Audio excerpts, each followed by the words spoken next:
Assalamualaikum warahmatullahi wabarakatuh. Kembali lagi di channel Kelambu Hitam bersama saya Lukman yang akan selalu membawakan cerita horor untuk menemani aktivitas kalian semua. Gimana kabarnya teman-teman semua? Semoga kalian semua dalam keadaan sehat selalu dan dilancarkan rezekinya. Kali ini saya akan membawakan kisah yang sangat mengerikan berjudul Jagal Mayit. Seperti apakah ceritanya? Tanpa perlu lama lagi, mari kita masuk ke ceritanya. Namun sebelum itu, dukung channel ini dengan menekan tombol subscribe dan aktifkan lonceng notifikasinya agar tak ketinggalan cerita horor lainnya. Selamat mendengarkan. Matahari sore menyengat halaman rumah Joko di Desa Jati Agung. Bau amis darah sapi dari tempat pemotongan di samping rumahnya sudah menghilang. Usaha jagal sapi milik Joko hancur sejak bulan lalu karena tertipu rekan kerjanya. Kini Joko berjongkok di lantai teras rumahnya yang kotor. Di hadapannya berdiri 3 laki-laki berbadan besar dengan wajah marah. Salah satu laki-laki berbaju hitam maju 1 langkah, menendang kursi kayu di teras hingga hancur berantakan. Suara kayu patah itu keras, membuat Joko menundukkan kepala. Ia tidak punya uang sama sekali untuk membayar utang 300 juta rupiah. 2 hari lagi, Jok, mentok. Lusa, duit 300 juta itu belum ada. Beneran aku bakar rumah ini. Istrimu juga aku bawa buat jaminan. Ancam laki-laki berbaju hitam itu bersuara lantang. Joko mengangkat wajahnya, menatap dengan tubuh gemetar. Tolonglah, kasih aku waktu seminggu lagi. Aku pasti usahain cari pinjaman lain. Tolong jangan bawa istriku, ucap Joko memelas. Gak ada urusan.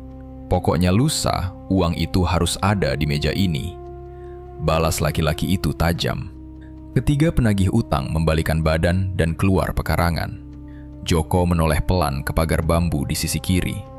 Melalui celah bambu itu, ia melihat tetangga mengintip dan berbisik. Perasaan malu menghantam dada Joko. Ia merasa gagal menjadi kepala keluarga. Joko berdiri melangkah masuk ke dalam rumah. Suasana terasa pengap dan panas. Ia berjalan melewati ruang tamu menuju pintu kamar tidur yang terbuka. Di kamar kecil itu, Ratna duduk bersimpuh di lantai semen. Ratna menangis terseduh-seduh sambil meletakkan kain basah di dahi Dimas, anak mereka yang berumur 7 tahun. Dimas terbaring lemah di kasur tipis. Anak itu demam tinggi sejak 7 hari lalu. Napas Dimas terdengar sangat berat dan terputus-putus. Suhu badannya terasa panas membakar kulit. Tidak ada uang sepeser pun untuk membawa Dimas ke puskesmas. Ratna menatap Joko dengan mata memerah. Mas, cari uang 300 juta dari mana coba cuma 2 hari? Ini Dimas badannya juga makin panas. Kasihan dia, Mas. Terus besok kita mau makan apa? Keluh Ratna dengan suara bergetar. Joko berlutut memegang bahu istrinya. Udah, kamu tenang dulu. Jangan nangis terus. Kamu jagain Dimas. Rajin kompres badannya pakai air hangat. Malam ini juga aku berangkat cari jalan keluarnya. Kamu percaya sama aku. Besok lusa utang kita lunas dan Dimas bisa dibawa berobat. Jawab Joko mengusap lengan Ratna berulang kali. Joko membuka pintu lemari kayu di sudut kamar. Pikirannya benar-benar buntu. Bekerja memotong daging dari pagi sampai malam tidak akan bisa menghasilkan uang ratusan juta dalam 2 hari. Rasa putus asa menguasai kepalanya total. Ia teringat percakapan lama dengan temannya di pasar. Teman itu bercerita tentang dukun sakti di lereng Gunung Salak yang bisa memberi kekayaan dalam 1 malam. Tanpa berpikir panjang, Joko mengambil jaket hitam tebal dari lemari dan langsung memakainya. Joko keluar rumah saat langit gelap. Ia menghidupkan motor tuanya, melaju kencang meninggalkan Desa Jati Agung menuju Gunung Salak. Perjalanan menuju lereng gunung memakan waktu 3 jam. Jalan aspal berubah menjadi tanah berbatu menanjak perbukitan. Suasana sepanjang jalan sepi, gelap gulita, dan tidak ada rumah penduduk. Di kiri dan kanan hanya ada deretan pohon pinus besar yang rapat. Udara malam pegunungan dingin merasuk tulang. Tetapi Joko terus menarik tuas gas. Hatinya diselimuti keputusasaan.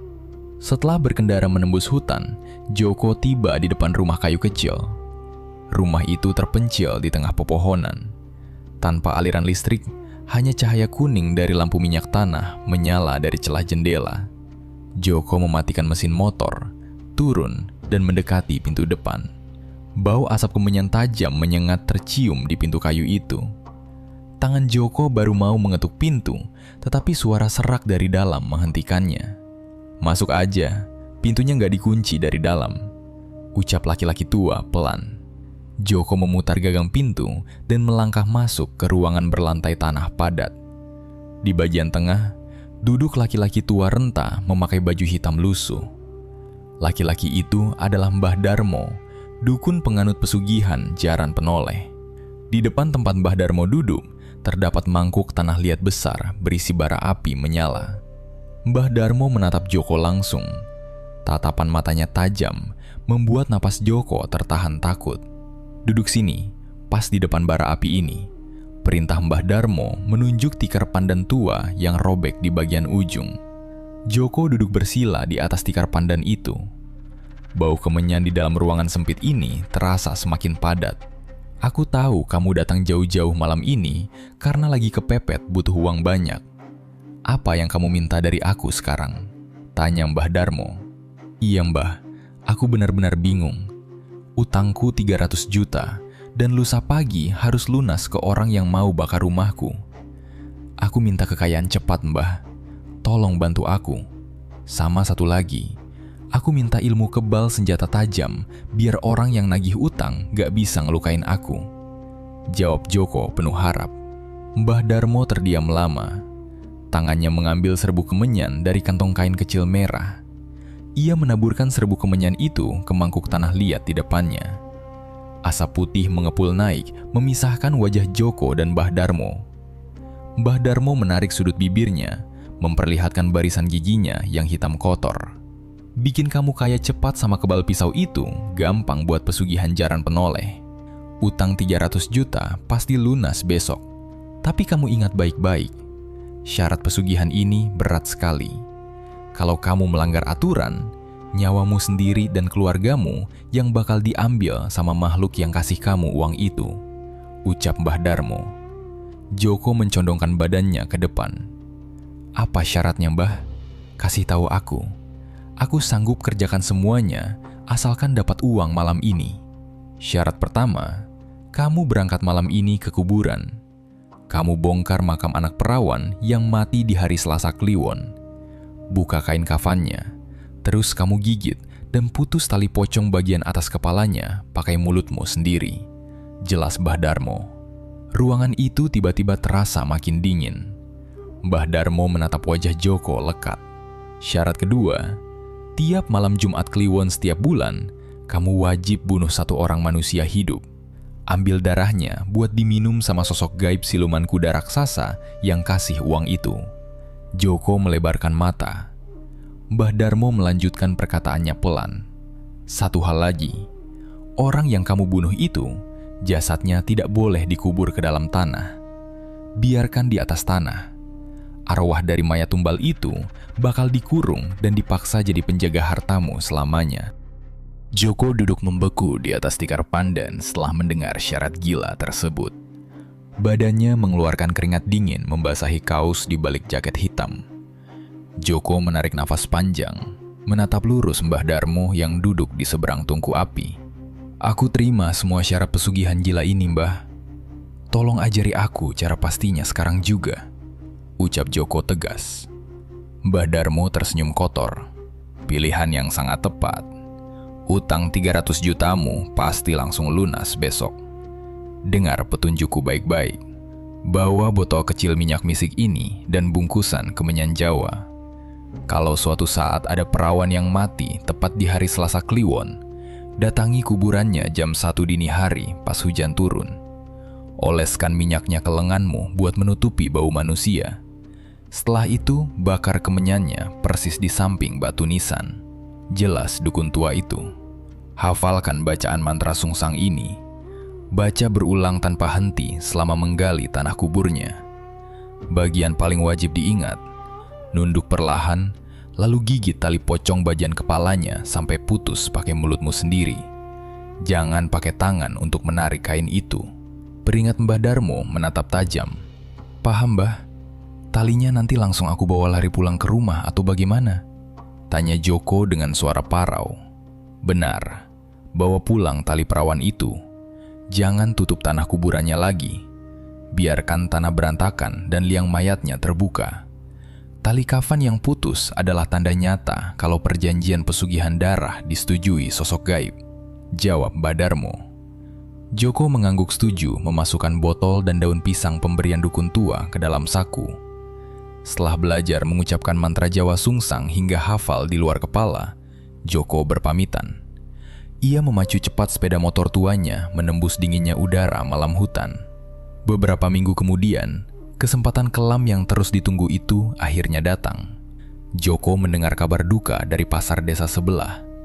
Wati, gadis muda desa itu, meninggal mendadak akibat penyakit lambung parah.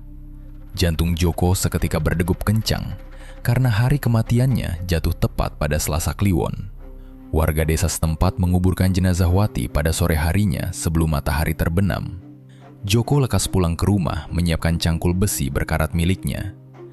Ia duduk mematung menunggu malam turun, menyadari sungguh-sungguh bahwa malam badai ini adalah awal jalan gelap yang tak mungkin diputar balik. Hujan deras mengguyur seluruh jalanan desa sejak jam 11 malam tanpa henti. Tepat pukul 1 dini hari, Joko berjalan menembus hawa dingin menuju pemakaman desa tempat jenazah Wati dikuburkan.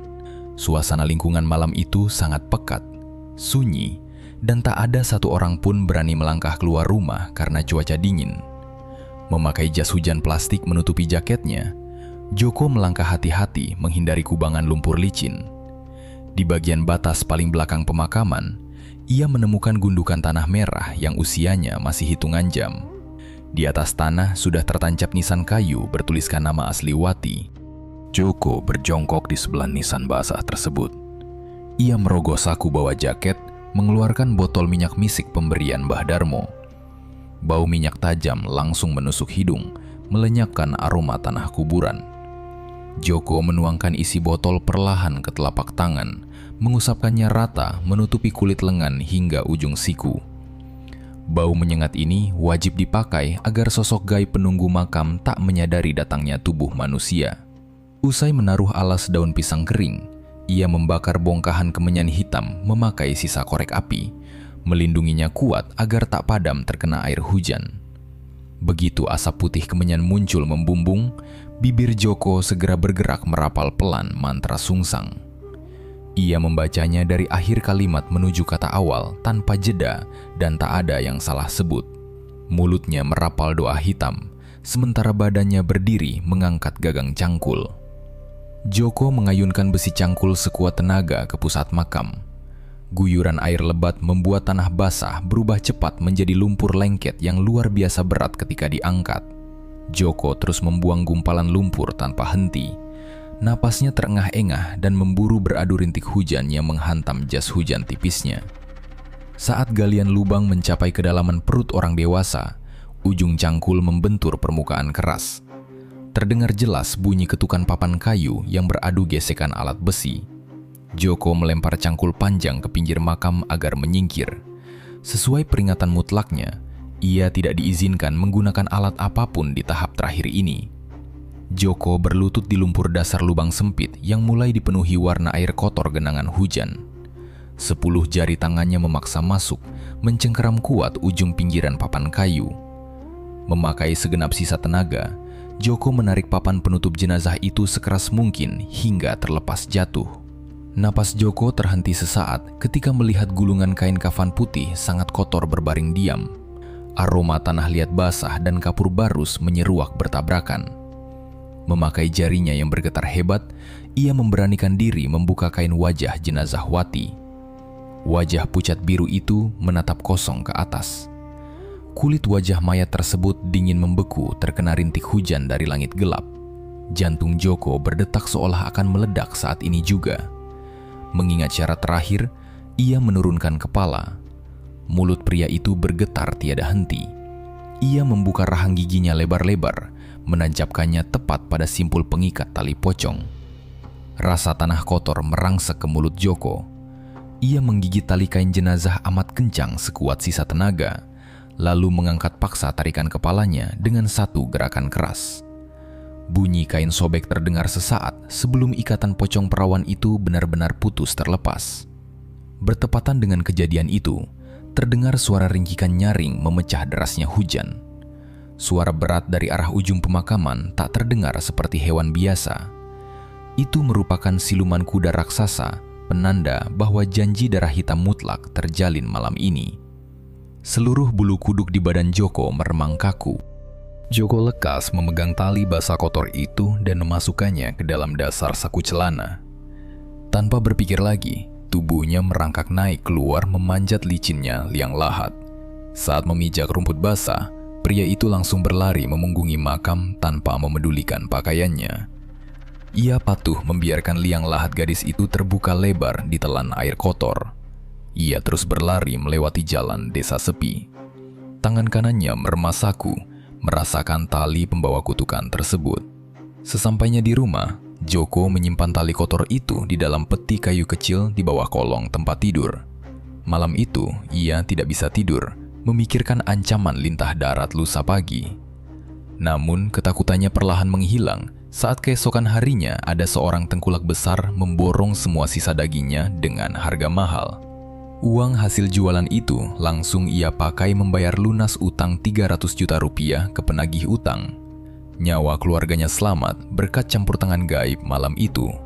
6 bulan berlalu sejak malam di makam tersebut. Kehidupan Joko berubah sangat drastis. Bisnis jagal sapinya mendadak sukses pesat. Pelanggan datang setiap hari tanpa henti untuk membeli stok daging darinya. Dari uang yang terus mengalir, Joko membangun pabrik pemotongan daging besar di ujung desa. Pabrik itu memiliki banyak pekerja harian. Di bagian paling belakang bangunan pabrik, Joko sengaja membangun ruang pendingin daging berukuran luas. Ruangan pendingin itu memiliki pintu baja tebal dan selalu digembok rapat dari luar. Kuncinya hanya dipegang Joko dan tidak ada pekerja yang boleh mendekat ke area tersebut. Ratna sering bertanya tentang ruangan itu karena merasa aneh melihat suaminya selalu mengunci pintu tersebut rapat-rapat setiap malam. Sore itu, Ratna datang membawa rantang bekal makan ke pabrik. Pabrik sudah mulai sepi karena pekerja bersiap pulang. Ratna melihat Joko berdiri memegang gembok besar di depan ruangan besi itu. "Mas, kenapa sih ruangan pendingin ini harus selalu digembok dari luar?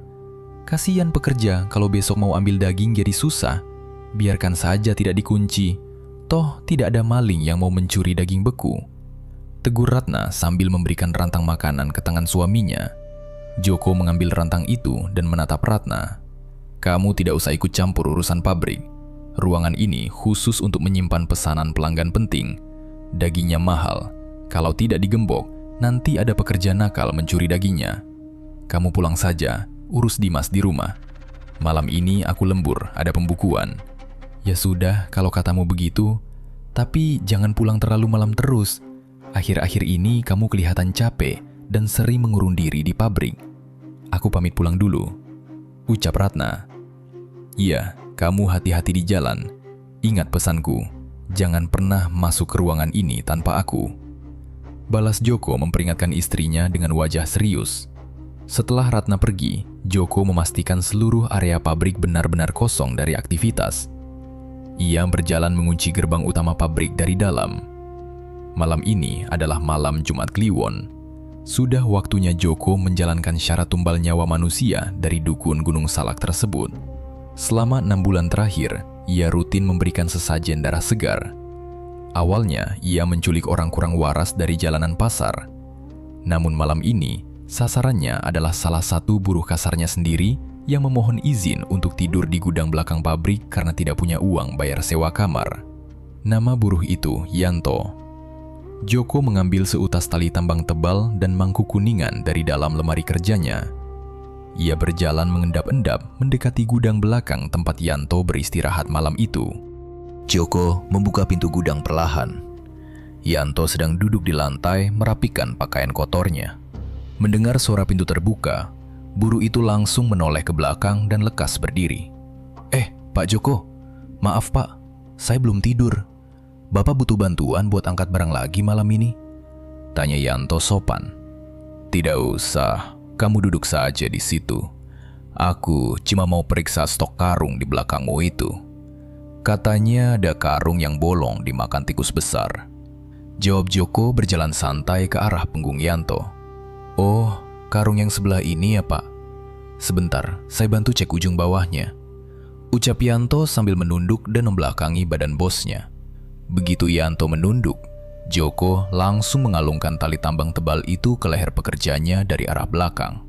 Joko menarik kedua ujung tali itu sekuat tenaga, menyilangkan kedua tangannya.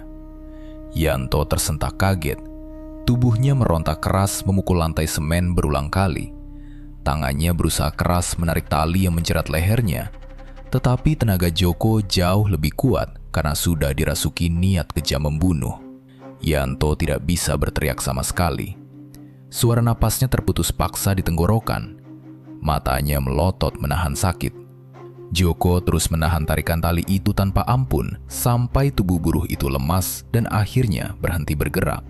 Yanto tewas seketika di atas lantai dingin gudang. Joko melepaskan jeratan tali tambangnya membiarkan tubuh pekerjanya jatuh.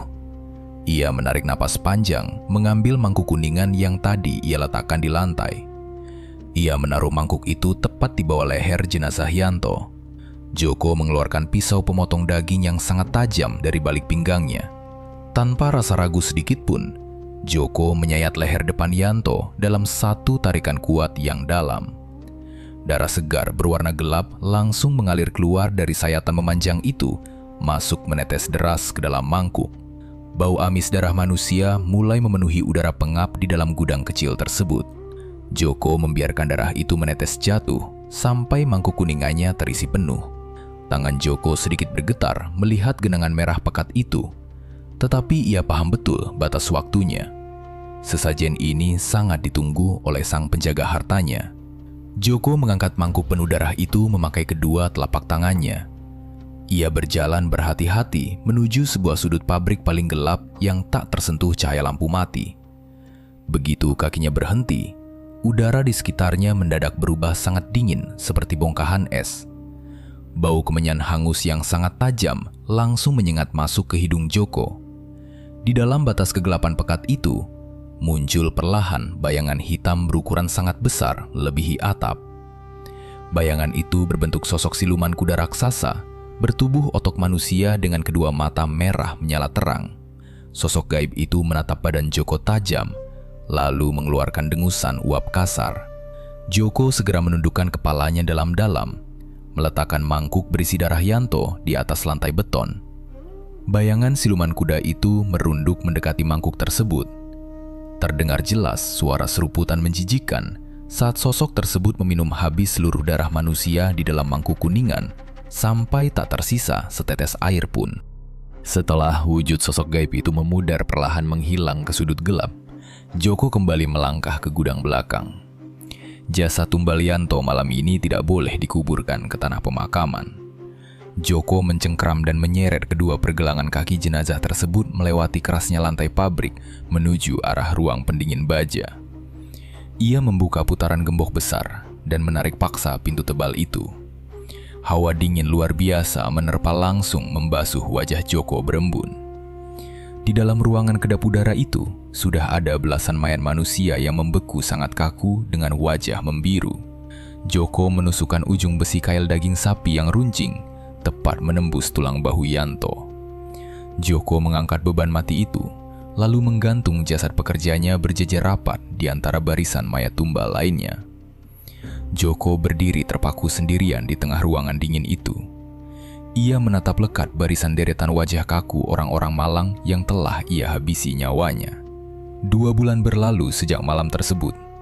Aktivitas pabrik daging Joko tetap berjalan normal pada siang hari. Namun, suasana malam hari di sekitar pabrik selalu terasa mencekam. Dewi, teman baik Wati yang rumahnya berada tepat di seberang pabrik, mulai menaruh curiga besar. Sejak kepergian sahabatnya, Dewi sering duduk melamun di teras rumahnya saat malam hari karena susah tidur. Hidung Dewi sering mencium bau busuk tajam bercampur bau darah dari arah belakang pabrik Joko. Bau itu sama sekali tidak seperti daging sapi biasa. Selain itu, Dewi rutin melihat lampu belakang pabrik selalu menyala pada jam 2 pagi, saat semua pekerja sudah tidur. Pada suatu malam, rasa penasaran Dewi mengalahkan rasa takutnya.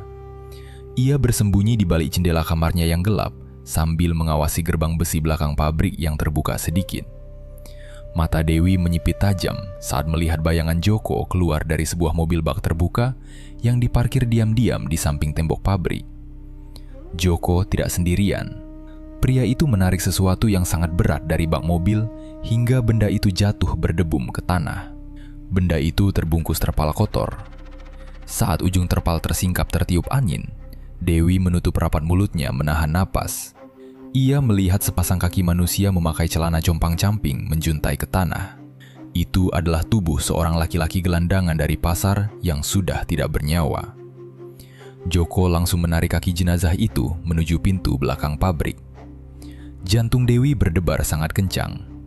Ia sungguh ingin tahu perbuatan jahat apa yang dilakukan tetangganya itu. Dewi membuka pintu rumah kayunya pelan-pelan agar tidak bersuara. Ia berjalan menyeberang jalan aspal desa yang sepi dan menyelinap berani masuk melewati celah gerbang belakang pabrik. Suasana di dalam area pabrik gelap gulita dan bau amis darah semakin menyengat hidung. Dewi berjalan mengendap-endap, menempel pada sisi dinding bangunan. Ia melihat tumpukan karung pakan sapi di lorong menuju ruang paling belakang. Dewi lekas merunduk, menyembunyikan badannya di balik karung-karung kotor tersebut. Dari celah persembunyiannya, ia melihat Joko yang masih sibuk menyeret tubuh mayat gelandangan menuju pintu baja besar.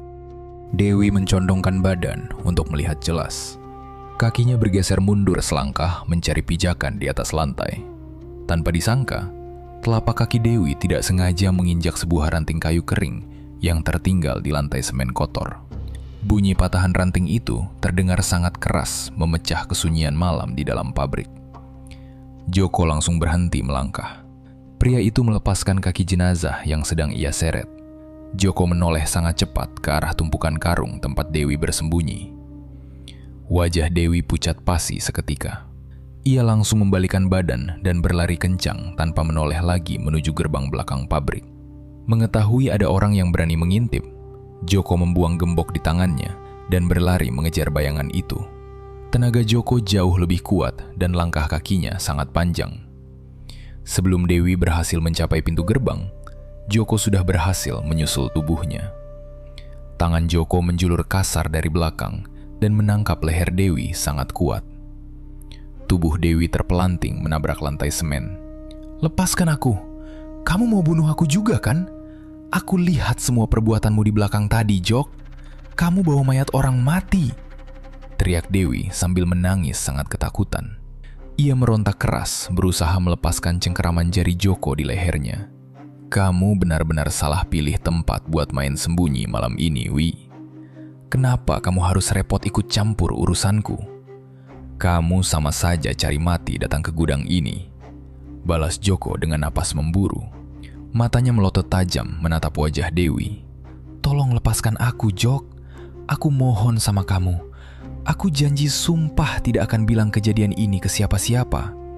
Aku mau pulang saja. Tolong jangan bunuh aku," mohon Dewi merintih sambil menangis memegang kedua tangan Joko di atas lehernya. "Tidak ada satupun orang luar yang boleh tahu rahasia tempat potong ini. Kalau kamu aku biarkan keluar hidup-hidup, besok pagi polisi pasti langsung datang ke rumahku. Maafkan aku, Wi. Kamu sendiri yang mengantar nyawamu ke sini," ucap Joko berwajah dingin. Dewi berteriak minta tolong sekencang mungkin, tetapi mulutnya langsung dibekap rapat oleh telapak tangan Joko. Tangan kanan Joko dengan gesit mengambil sebuah balok kayu tebal yang tergeletak di dekat kaki meja potong. Tanpa berpikir lagi, Joko mengayunkan balok kayu itu tepat menghantam bagian belakang kepala Dewi. Terdengar bunyi retakan tengkorak yang mengerikan bergema di dinding. Dewi langsung berhenti meronta seketika. Darah segar berwarna pekat mengalir deras membasahi lantai semen. Tubuh Dewi jatuh terkulai lemas, kehilangan kesadaran diri. Joko segera menarik kedua pergelangan tangan Dewi dengan kasar. Ia menyeret tubuh wanita yang pingsan berdarah itu, menyusuri panjangnya lorong pabrik, melewati jasad gelandangan yang tadi ditinggalkannya. Joko menyeret tubuh Dewi hingga kakinya tiba di depan pintu baja ruangan pendingin. Ia membuka gembok, menarik gagang pintu tebal itu, dan membawa tubuh Dewi masuk ke dalam ruangan yang bersuhu di bawah 0 derajat. Joko melempar tubuh Dewi ke tengah lantai yang dikelilingi mayat beku. Saat Dewi membuka mata perlahan dan merintih menahan rasa sakit di kepalanya, Joko langsung melompat menindih dadanya. Joko mencekik leher Dewi dengan kedua tangannya menggunakan seluruh kekuatan mematikan. Dewi tidak memiliki sisa tenaga untuk melawan. Napas udara dari hidungnya langsung terputus malam itu juga. Setelah tewas, Joko menyayat urat leher Dewi menggunakan pisau daging. Darah Dewi mengalir deras memenuhi mangkuk kuningan sebagai syarat sesajen bayangan siluman kuda. Setelah ritual selesai, Joko menusukkan kail daging yang runcing menembus bahu Dewi. Ia lalu mengangkat wanita itu dan menggantung jasadnya berjejer rapat bersama tubuh tumbal malam Jumat Kliwon lainnya. Joko berdiri terengah-engah menatap wajah Dewi yang perlahan membeku pucat. Ia baru saja membunuh tetangga dekatnya sendiri, yang juga sahabat mendiang Wati. Ia segera berjalan mundur keluar dari ruangan baja tersebut. Joko menutup pintu tebal itu rapat-rapat dan memasang gembok besi berukuran besar. Ia memastikan kuncinya tersimpan rapat di dalam saku celananya, agar tidak ada satu orang pun yang bisa masuk. Beberapa minggu kemudian, hilangnya Dewi secara tiba-tiba dari rumahnya memicu kepanikan luar biasa di desa Jatiagung. Warga desa menjadi sangat ketakutan karena ini bukan kejadian orang hilang yang pertama. Beberapa bulan sebelumnya, Yanto dan beberapa pekerja pabrik daging milik Joko juga menghilang tanpa pesan sama sekali. Jalanan desa selalu kosong melompong ketika matahari mulai terbenam. Pintu dan jendela rumah warga langsung dikunci rapat dari dalam. Menghadapi kondisi desa yang semakin kacau ini, Pak Sugeng selaku ketua rukun tetangga dan Ustadz Rahmat mengambil tindakan tegas. Mereka memanggil seluruh bapak-bapak untuk berkumpul di pos penjagaan desa pada sore hari. Wajah para warga terlihat sangat tegang dan penuh rasa curiga satu sama lain. Kita nggak bisa terus diam di rumah aja sementara tetangga kita hilang satu-satu. Dewi itu perempuan baik-baik, nggak mungkin dia pergi tanpa bawa apa-apa. Pasti ada orang jahat yang sengaja culik Dewi sama buruh pabrik itu. Ucap Pak Sugeng menatap tajam wajah para laki-laki di depannya. Tono, salah satu warga yang tinggal di sebelah rumah Dewi, menganggukkan kepalanya dengan cepat. Aku setuju sama Pak Sugeng. Istriku di rumah sampai nangis tiap malam gara-gara takut diculik. Kita harus ronda tiap malam sampai pagi. Kalau perlu, kita bawa parang sekalian buat jaga-jaga. Ustadz Rahmat mengangkat tangan kanannya meminta warga untuk tenang. Iya, kita bagi jadwal ronda mulai malam ini. Kalian bawa senter sama tongkat kayu aja dulu buat jaga-jaga. Nggak usah bawa senjata tajam dulu. Kalau kalian lihat orang mencurigakan masuk jalan desa, langsung tangkap bareng-bareng. Jangan ada yang berani main hakim sendiri. Malam itu juga, warga desa mulai melaksanakan jadwal ronda keliling. Pada awalnya, suasana jalan aspal desa terpantau aman dan sangat sepi. Angin malam berhembus membawa udara dingin yang menusuk tulang. Namun, kondisi tenang itu langsung berubah drastis saat jam tangan Pak Sugeng menunjukkan angka 12 malam tepat. Dari arah pemakaman desa, anjing liar mulai melolong secara terus-menerus. Suara lolongan itu bersautan panjang dan terdengar sangat menyayat telinga. Suhu udara di jalanan desa tiba-tiba turun menjadi sangat dingin. Para warga yang sedang berjaga di pos ronda saling memandang dengan wajah pucat menahan rasa takut. Teror malam itu tidak berasal dari manusia penculik, melainkan dari hantu pocong Wati yang mendatangi pemukiman warga. Dari ujung jalan gelap muncul sosok pocong melompat dengan gerakan sangat kaku. Wujud tubuhnya sangat kotor mengerikan. Kain kafan putih yang membalut tubuhnya sudah berubah warna menjadi coklat pekat karena penuh lumuran lumpur tanah merah. Bagian atas kepalanya terbuka lebar tanpa ada tali pengikat sama sekali. Rambut panjang yang sangat kotor dan kusut menutupi sebagian wajah pucat pasi mayat tersebut. Pocong itu melompat lambat dari halaman satu rumah ke rumah lainnya, meninggalkan jejak tanah basah di jalan aspal. Bau kapur barus bercampur bau tanah kuburan langsung menyebar sangat kuat memenuhi udara desa. Sosok Pocong Wati berhenti tepat di depan rumah kayu milik Budi. Hantu itu menabrakkan kepalanya yang terbuka ke daun pintu rumah Budi dengan tenaga yang sangat keras. Bunyi benturan keras itu terdengar berulang kali menembus kesunyian malam. "Tolong balikin taliku," ucap Pocong Wati mengeluarkan suara parau yang amat berat. Suara serak itu bergema menembus celah ventilasi rumah Budi. Di dalam kamar tidur, Budi dan istrinya saling berpelukan dengan tubuh gemetar hebat. Budi memberanikan diri turun dari kasur. Ia merangkak pelan di atas lantai dingin mendekati jendela depan. Budi membuka sedikit ujung tirai kain penutup kaca dan mengintip keluar halaman. Matanya terbelalak lebar menahan napas. Ia melihat sangat jelas wujud pocong berlumpur itu berdiri diam di tengah halaman rumahnya. Bau busuk langsung tercium masuk melalui celah jendela. Budi segera melepaskan tirai itu, lalu memeluk lututnya sendiri di sudut lantai kamar. Tidak ada satupun bapak-bapak ronda yang berani keluar dari pos penjagaan untuk mengecek sumber suara tersebut. Teror gaib itu mengunci semua orang di dalam rumah masing-masing. Keesokan harinya menjelang waktu siang, ketakutan warga bertambah menjadi rasa curiga yang sangat kuat. Pak Sugeng, Ustadz Rahmat, dan rombongan bapak-bapak sedang berjalan kaki memantau keamanan di sekitar area luar pabrik daging milik Joko. Ketika mereka melangkah mendekati tembok tinggi pabrik tersebut, bau busuk yang teramat tajam langsung menusuk hidung. Mereka serempak mengangkat kerah baju dan menutup hidung. Bau ini sama sekali bukan bau kotoran sapi atau bau daging segar. Aroma ini murni bau daging busuk yang sudah rusak bercampur bau darah anyir menyengat. Terik matahari siang membuat bau pekat dari dalam ruangan pabrik itu semakin menguap keluar menembus lubang udara. "Kalian cium bau busuk ini? Pabrik si Joko ini lagi motong sapi seger, apalagi nimbun bangkai hewan," keluh Tono sambil meludah ke tanah karena perutnya mual hebat. Pak Sugeng mengerutkan keningnya menatap dinding pabrik itu.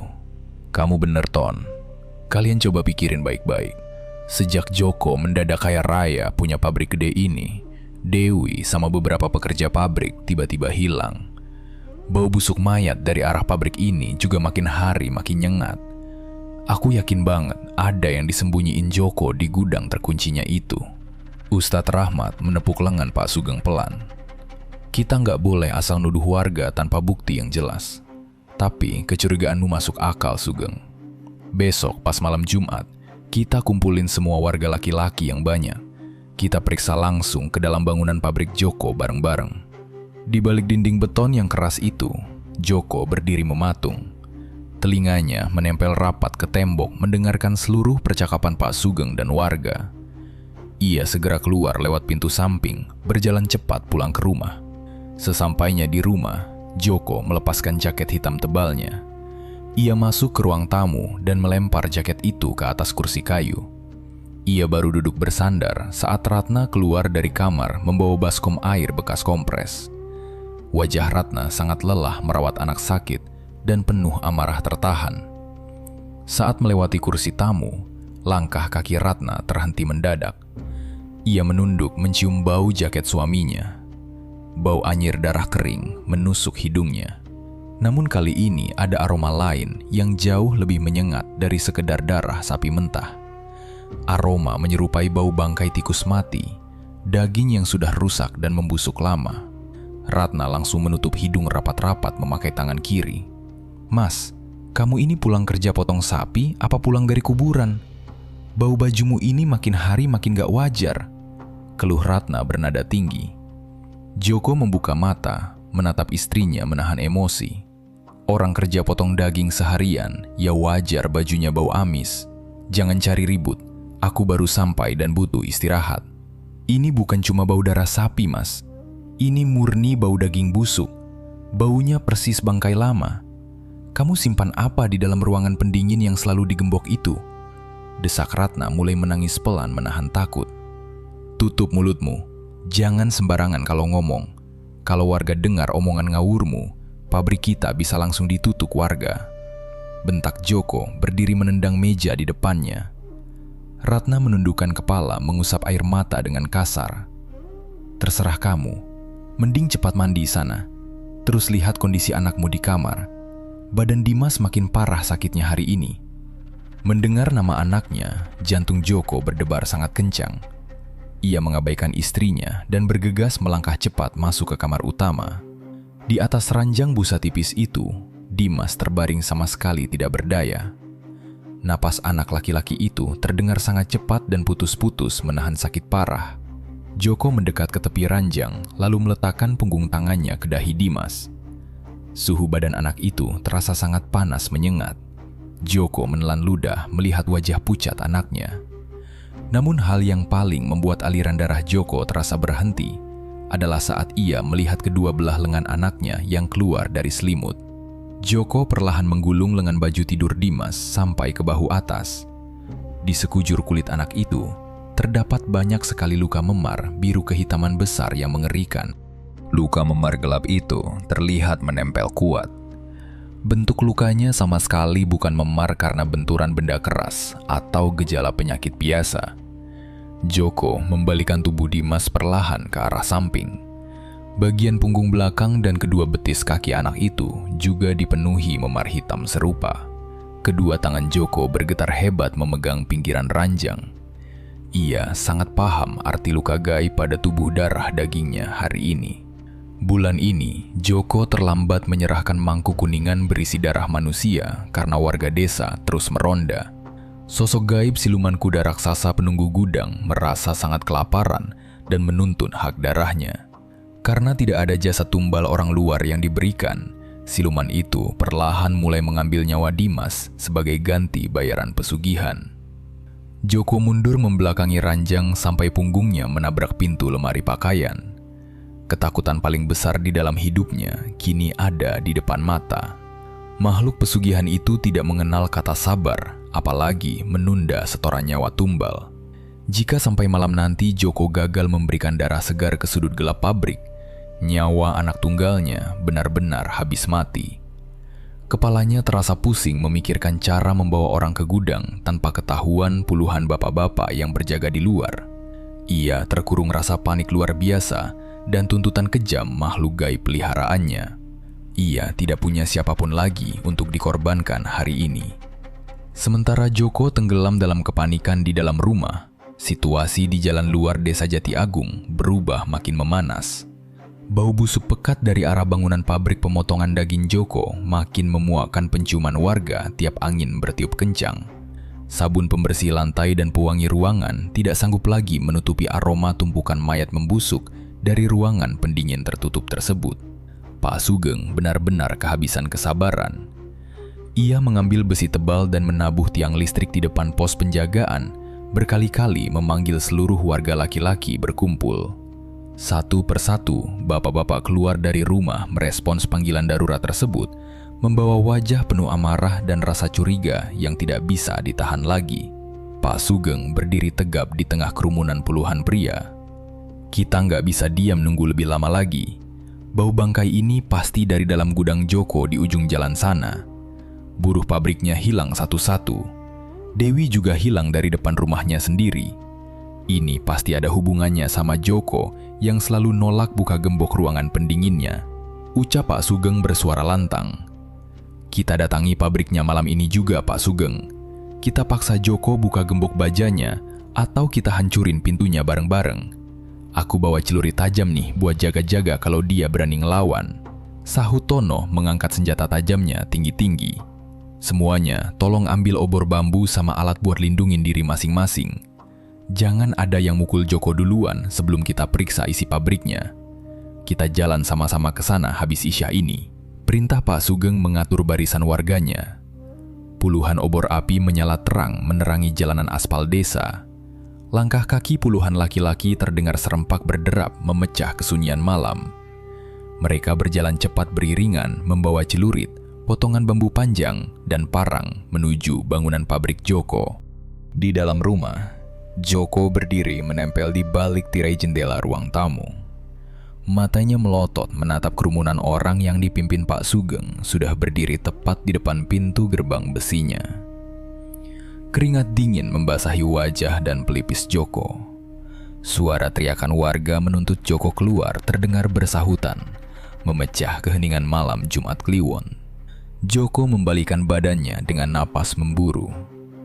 Tangannya merogoh saku celana panik untuk memastikan kunci gembok ruangan pendingin masih aman di tempatnya. "Mas, di luar itu suara orang banyak banget, pada mau apa?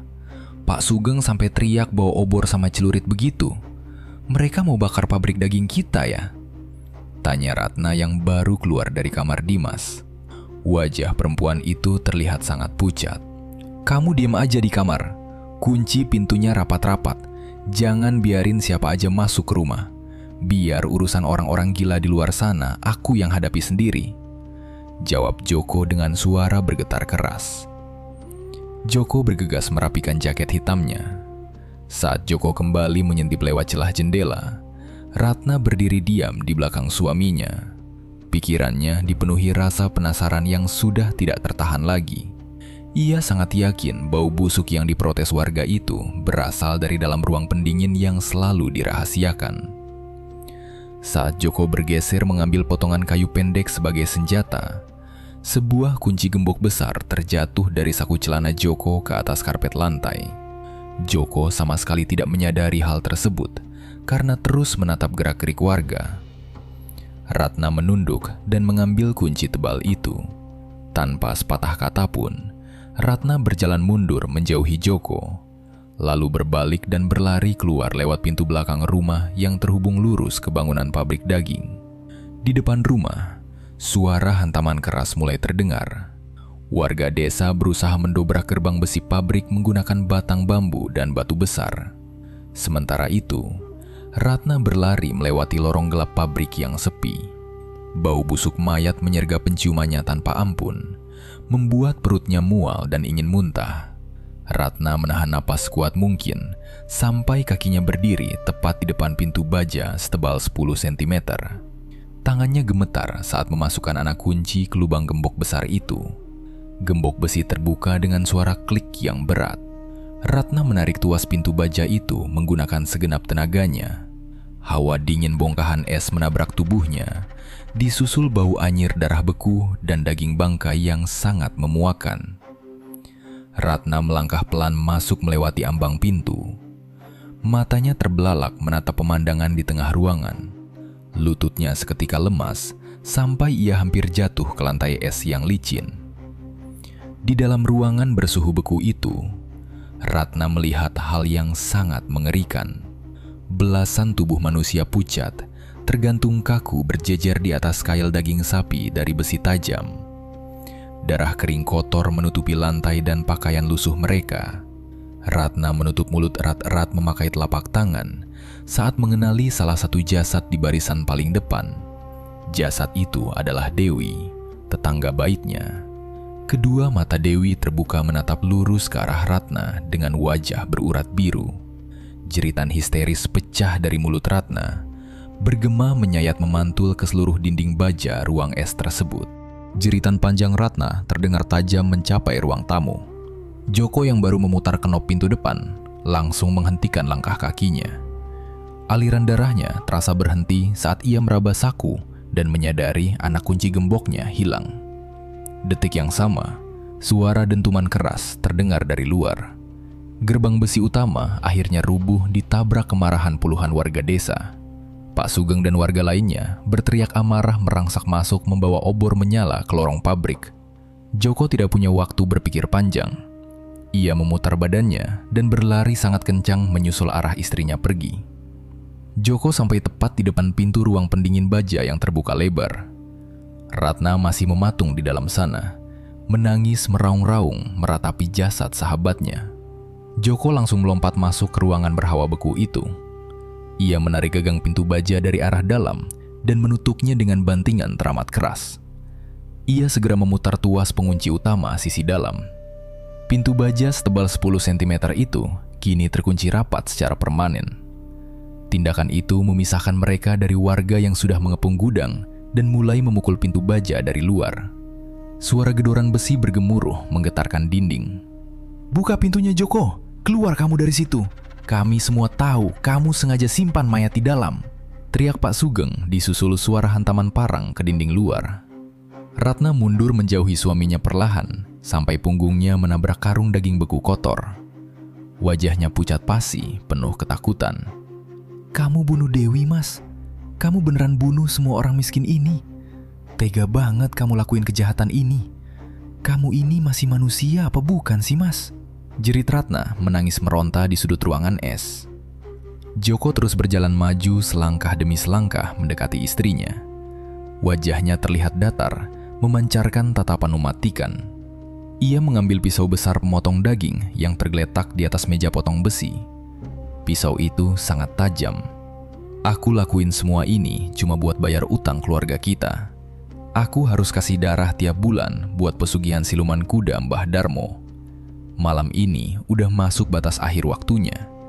Kalau aku nggak bayar pakai darah sekarang, anak kita yang bakal mati diambil sebagai gantinya," ucap Joko tanpa raut penyesalan. "Kamu udah nggak waras. Buang jauh pisau itu, Mas. Jangan berani deketin aku." Ratna berteriak histeris mencoba bergeser menjauh. Namun langkah kakinya terhalang oleh jasad kaku Dewi yang membeku.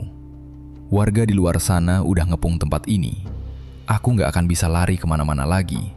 Jadi, kamu harus bantu aku malam ini. Aku jadiin kamu tumbal darah sekarang, biar siluman kuda itu kenyang, dan biarin si Dimas hidup tenang." Balas Joko mengangkat gagang pisaunya tinggi-tinggi dengan mata melotot.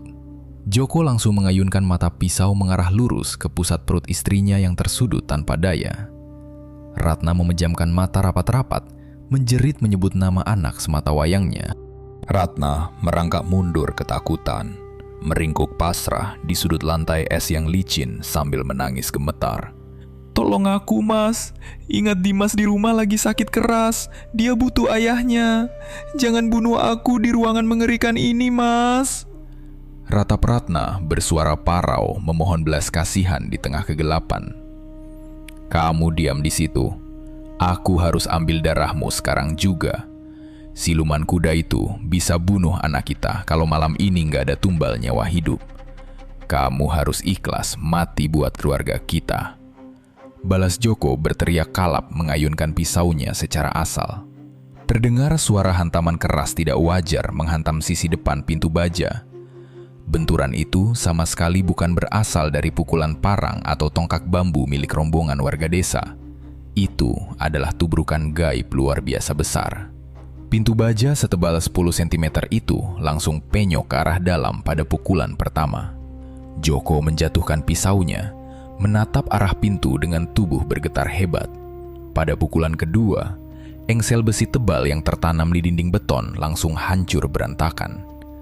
Pintu gudang sangat berat itu terlepas dari rangkanya dan terlempar jatuh. Besi itu menghantam lantai semen dengan bunyi berdebum sangat memekakkan telinga. Cahaya kemerahan dari obor warga perlahan menembus masuk dari ujung lorong pabrik. Di ambang pintu yang rusak itu, berdiri tegak sesosok wujud gaib yang sangat mengerikan. Pocong Wati berdiri kaku memblokir satu-satunya jalan keluar dari ruangan tersebut. Kain kafan pembungkus badannya terlihat sangat kotor berlumuran lumpur basah tanah merah sisa galian kuburan. Bau busuk kapur barus seketika menyebar sangat pekat di udara. Aroma itu langsung mengalahkan bau anyir darah segar di dalam gudang daging. Wajah hancur jenazah itu menatap lurus menembus udara beku. Tatapan mata kosong Pocong Wati sama sekali tidak tertuju pada wajah ketakutan Joko. Sorot matanya mengarah lurus pada saku bawah jaket hitam Joko. Di dalam saku kecil itulah Joko terus menyembunyikan tali pocong curiannya selama genap 1 tahun tanpa pernah dikeluarkan. Ratna kembali menjerit sejadi-jadinya melihat hantu itu melompat pelan masuk ke tengah lantai ruangan bersimbah darah. "Kembalikan taliku malam ini juga, atau kamu ikut mati ke tanah." Ucap suara parau yang amat berat bergema menggetarkan telinga Joko. Saat Pocong Wati mendekat maju, suasana gaib di dalam ruangan bertambah teramat mencekam. Dari sudut lantai paling gelap di belakang punggung Joko, muncul perlahan sebuah bayangan hitam berukuran raksasa. Wujud asli sosok gaib siluman kuda dengan tubuh berotot manusia akhirnya menampakkan diri. Sepasang mata merah menyala terang menatap tajam punggung mangsanya dari arah belakang. Makhluk pesugihan itu mengeluarkan dengusan kasar yang panjang dari lubang hidungnya. Uap panas berbau kemenyan hangus menyengat keluar menuntut jatah tumbal darah. Siluman itu tidak mau menerima penundaan bayaran nyawa manusia tepat pada malam Jumat Kliwon ini. Joko terperangkap berdiri kaku di tengah lantai es. Ia diapit mematikan oleh kedatangan arwah penasaran Wati dan rasa lapar siluman peliharaannya sendiri. Energi gaib dari kedatangan Pocong Wati memicu kejadian yang jauh lebih gila di dalam sana. Belasan mayat beku korban pembunuhan yang tadinya diam kaku di gantungan kail daging mendadak bergetar. Jasad Dewi beserta korban tumbal lainnya mulai bergerak patah-patah menyentak kail besi penyangga bahu mereka. Suara derak tulang manusia beku bergemeletuk saling bersahutan memenuhi ruangan berpadu dengan dengusan siluman kuda.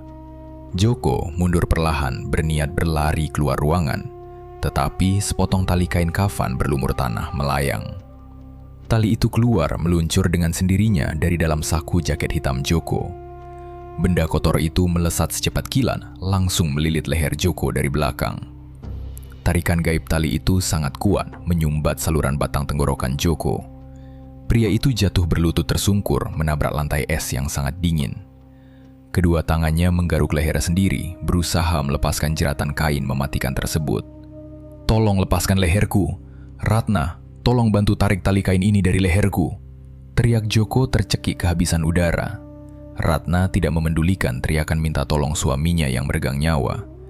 Ia memanfaatkan kesempatan kekacauan gaib itu untuk menyelamatkan hidupnya sendiri. Ratna merangkak sangat cepat melewati lantai kotor bersimbah cairan darah yang sangat licin. Ia merangkak nekat melewati kaki Pocong Wati tanpa menoleh ke atas. Ia berhasil keluar melintasi ambang pintu baja yang sudah hancur lebur menempel di lantai. Ratna terus menyeret kakinya menyusuri panjangnya lorong pabrik sambil menangis keras memanggil bantuan warga. Tepat pada waktu yang sama, puluhan bapak-bapak yang dipimpin Pak Sugeng akhirnya berhasil mendobrak pintu utama. Gerbang pabrik hancur dihantam batang kayu. Warga berlari membawa obor dan senjata menyusuri lorong pabrik. Mereka menghentikan langkah secara serentak saat melihat istri Joko menangis tersungkur lemas di ujung jalan gelap. "Tolong bapak-bapak, suamiku udah gila di dalam ruangan sana. Dia mau bunuh aku pakai pisau daging. Dia juga yang selama ini bunuh Dewi sama semua pekerja pabrik kita buat tumbal." Lapor Ratna berteriak histeris menunjuk ujung ruangan. "Astagfirullahaladzim, semuanya segera kepung pintu ruangan itu sekarang. Jangan sampai Joko lari kabur dari desa ini. Kita tangkap manusia kejam itu hidup-hidup sekarang juga." Perintah Pak Sugeng mengayunkan parangnya memimpin pergerakan puluhan warga. Cahaya terang dari puluhan obor bambu warga menyorot tajam menembus ke dalam ruang pendingin yang gelap. Langkah kaki para pria dewasa itu mendadak berhenti total tepat di ambang pintu masuk ruangan. Raut wajah amarah mereka seketika berubah menjadi pucat pasi dilanda ketakutan yang luar biasa ngeri. Di dalam ruangan dingin itu, mereka melihat belasan mayat warga desa tergantung berjejer di kail besi. Tepat di tengah lantai ruangan, mereka melihat Joko sudah tergeletak tidak bernyawa di atas genangan darahnya. Mata pria jagal sapi itu melotot, menonjol keluar menahan rasa sakit. Tulang lehernya patah parah akibat tercekik ikatan tali kain kafan kotor yang melilit lehernya sangat kencang. Warga juga menjadi saksi mata, melihat langsung wujud bayangan raksasa sosok gaib siluman kuda dari belakang Joko. Siluman itu perlahan memudar, berubah menjadi kabut hitam tebal menembus dinding beton pabrik bagian belakang. Makhluk gaib itu pergi, menghilang sambil menarik paksa arwah Joko masuk ke dalam alam kegelapan. Joko dipaksa menanggung kutukan menjadi budak tumbal penjaga harta siluman itu untuk selama-lamanya. Bau busuk bangkai langsung lenyap perlahan, menyisakan kebisuan malam hari yang sangat mencekam bagi seluruh saksi. Rentetan teror berdarah warga desa Jati Agung akhirnya berhenti mutlak pada malam Jumat Kliwon tersebut. Keesokan harinya, polisi datang memasang batas garis kuning di seluruh area pabrik pemotongan daging Joko. Pabrik mematikan itu ditutup secara permanen selamanya, mengakhiri kutukan keserakahan manusia yang berjalan tepat setahun penuh. Cerita pun berakhir. Terima kasih buat teman-teman yang udah menyimak cerita ini sampai akhir. Buat teman-teman yang baru bergabung, jangan lupa untuk subscribe dan aktifkan lonceng notifikasinya. Nantikan cerita horor terbaru dari Kelambu Hitam. Saya Lukman, mohon pamit undur diri. Wassalamualaikum warahmatullahi wabarakatuh.